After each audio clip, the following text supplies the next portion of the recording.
On entre maintenant dans la page des sports avec Liselore Etia. Bonsoir Liselore. Bonsoir Patrice. Du football, pour commencer avec des nouvelles de l'entraîneur Hervé Renard, une figure du football en Afrique. Eh bien, il vient d'être limogé, il n'est plus le sélectionneur de l'Arabie Saoudite. Oui, le technicien français, effectivement, que l'on ne présente plus sur le continent, avec ses 2 CAN remportés avec les Chipolopolo de Zambie et les Éléphants de Côte d'Ivoire, a été licencié par la fédération saoudienne avec effet immédiat.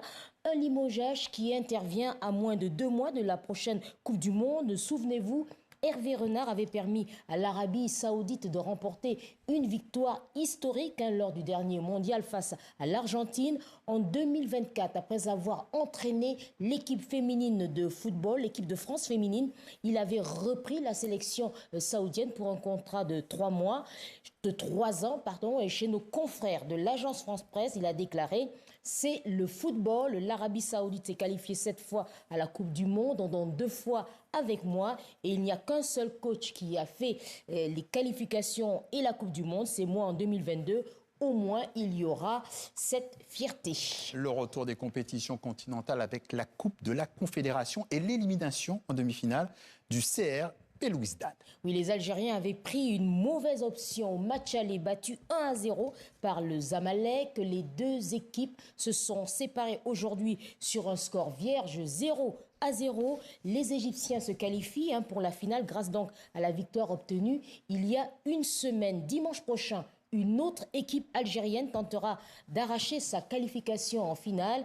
Il s'agit de l'USM d'Alger qui, à l'extérieur, affrontera les Marocains de l'OC Safi. Alors, chez les femmes, c'est le début aujourd'hui de la manche retour des éliminatoires de la Coupe du Monde des moins de 17 ans. Oui, il y avait 2 rencontres au programme. Qualification au second tour au stade de Kengue. À Lomé, les Béninoises qui se sont largement imposées face aux Burkinabés 4-0. En revanche, les Ivoiriennes sont éliminées, battues 2-1 par la Sierra Leone qui valide donc son ticket pour le tour suivant. Et puis au Mali, un nouveau président vient d'être élu à la tête de la Fédération nationale de football. Oui, pas vraiment de surprise parce qu'il était le seul candidat en lice.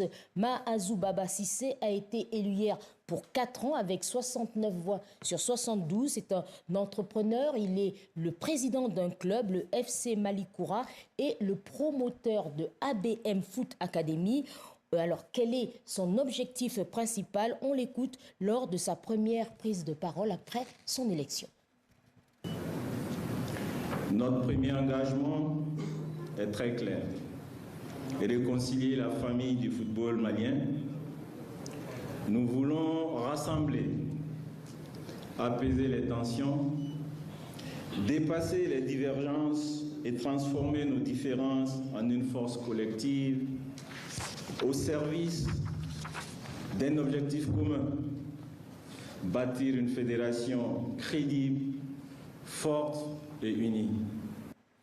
Voilà, et puis en Ligue des champions de football en Europe, on connaît le nom des derniers rescapés et des derniers internationaux africains qui joueront ces demi-finales.